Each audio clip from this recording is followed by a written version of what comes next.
अस्सलाम वालेकुम my YouTube family, कैसे हैं आप लोग। होपफुली आप लोग सब खैरियत से होंगे।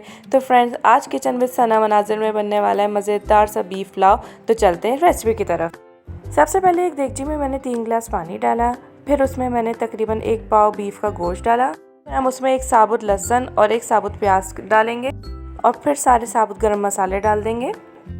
फिर उसमें हमने 1 टीस्पून सॉल्ट डाल दिया। तकरीबन 40 to 45 मिनट्स पकाने के बाद ये देखें हमारा गोश्त गल चुका है। अब एक देगची में हम हाफ कप ऑयल, 3 दरमियाने साइज की प्याज और सारे साबुत गरम मसाले डालेंगे और प्याज को कलर के चेंज होने तक पकाएंगे।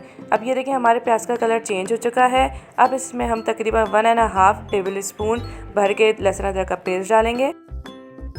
अब इसमें हमने जो यखनी तैयार की थी उसमें से सारा गोश्त निकाल के डाल देंगे और साथ ही टमाटर और हरी मिर्चें भी डाल देंगे।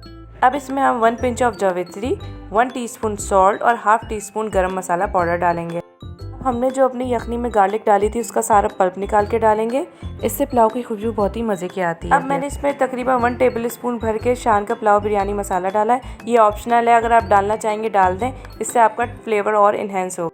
अब हम अपनी यखनी को अच्छी तरह छान लेंगे।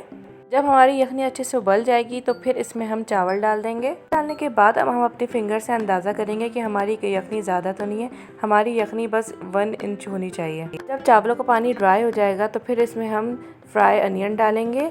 इससे ये होगा कि हमारे पुलाव की खुशबू और कोई मज़े की हो जाएगी। फिर लास्ट में हम फूड कलर ऐड करके इसे 10 से 15 मिनट तक दम पे रख देंगे। फ्रेंड्स, ये देखें हमारा मज़ेदार सा बीफ पुलाव रेडी हो चुका है।